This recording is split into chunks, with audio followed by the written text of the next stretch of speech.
Hello folks, this is Brian Alley of Carbon Fiber Composites.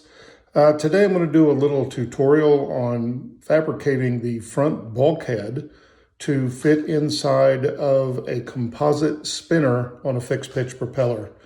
This will work in a tractor application as well as a pusher application, but it has the advantage in the tractor application of eliminating any hardware, screws, nuts, bolts, whatever, forward of the propeller blades. This is a bulkhead that nests on the ever-popular crush plate from Woofter Sabre Manufacturing, Sam Tillman. In this particular application, this is going to be over a 3/8 inch diameter, 7-inch crush plate for a Cato propeller. So I'm going to turn the camera around and kind of show you all of the materials involved and just continue talking here. So with the camera back on and the video running, the first thing we want to do is talk about the foam core panel that becomes the bulkhead. And as you can see, this is W10 H45. It's available at Aircraft Spruce as well as many other supply places for composites. And this is the panel that I made up, which is 2 layers of 9-ounce fiberglass either side of a 10-inch piece of W10 foam, and this is the 1/4 inch thick foam. So we lay the crush plate in position and take a scribe and scribe the panel, and that gives us the area to cut through the skin on one side to create a pocket for the nest for the crush plate. And as we do this and go through this, you'll really understand what I'm saying now.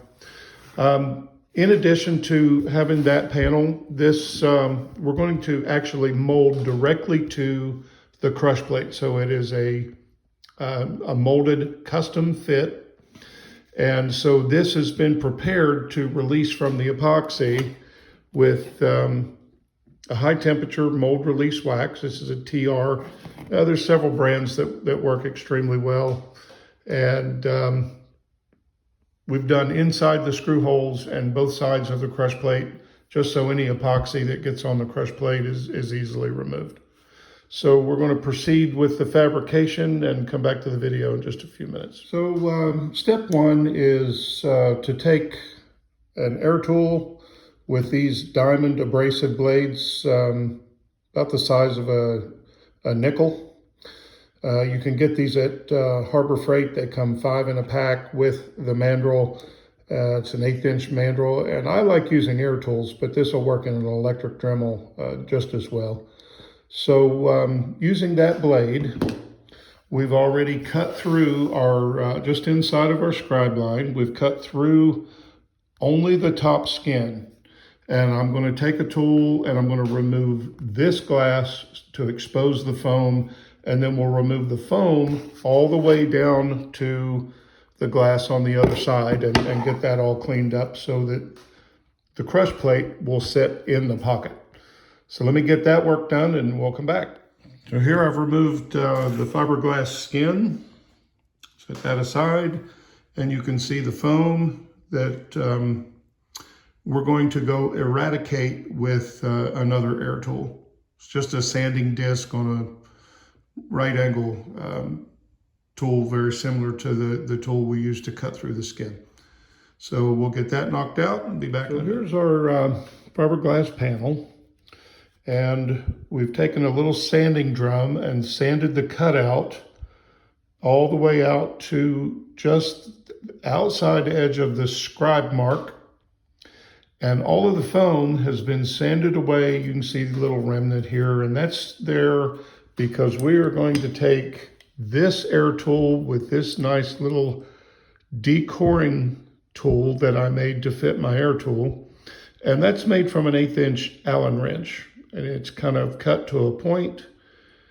And we're going to remove some foam back up underneath between the two glass laminates, the back side and the front side. And we'll end up with a band of epoxy and flux mixture that is going to be cured in there and molded to the crush plate. So I'm going to go through that process and then we'll come back and take another look at it. Now that we've removed all of the foam and then relieved the foam between this ply of glass and the back side, you can kind of see the shadow there that trough is approximately 1/8, maybe 3/16 of an inch deep between the two skins. We're going to backfill that with epoxy and cotton flocks, a structural fixatrope for epoxy.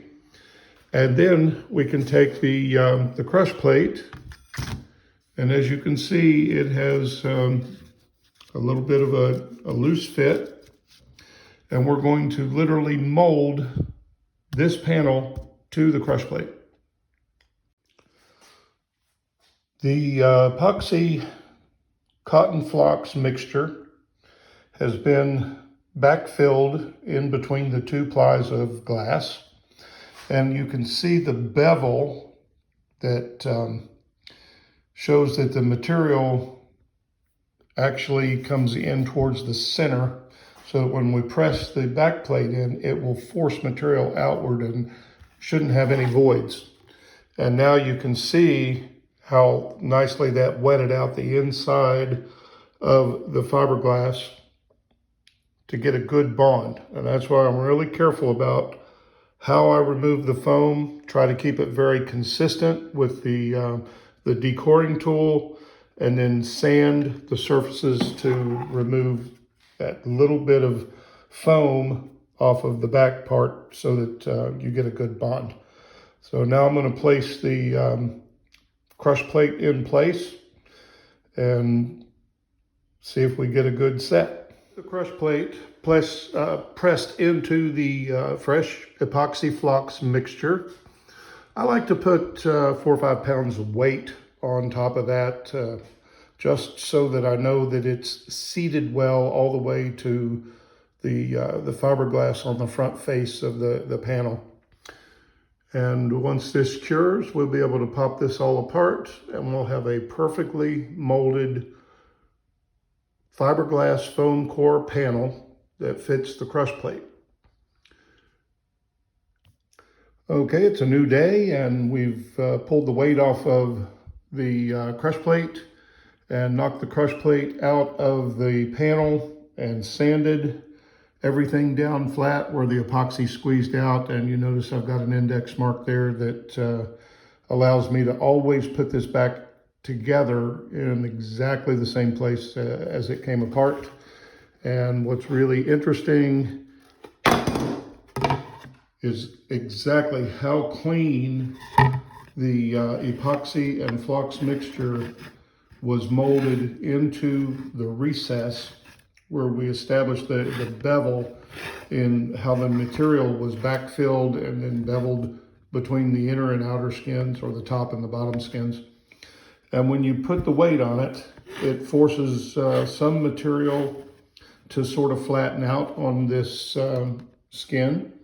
But what it really does is it forces compaction back in between the two skins. So you've got a really clean, bubble-free, hard cured epoxy ring that is bonded to both the back skin and the front skin, tying those two together. And the same thing will occur when we cut this round to fit inside of the spinner, and when it gets bonded into the spinner, you have the same reinforcing ring that ties the skins of the panel together. So the next thing to do is we're going to cut out this section that leaves about between a 1/4 and 1/8. 3/16 is a real good target.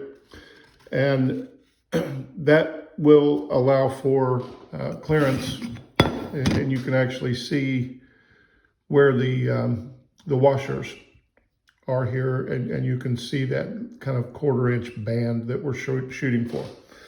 So I'm going to go mark this and cut it out.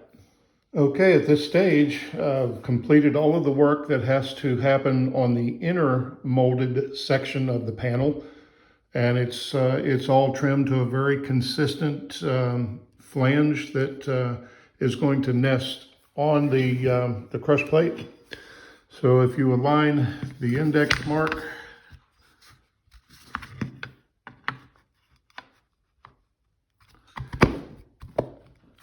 you get a really nice tight fit. You can tell how hard I had to push to get that on there, and you can see it holds it upside down. It doesn't fall out. So it's a really good tight fit. We have plenty of clearance around where the washers are going to be.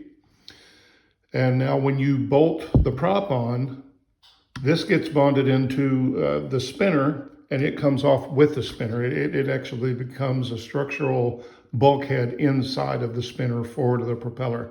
And it carries all of the loads of the spinner as the prop and everything is rotating with the engine running.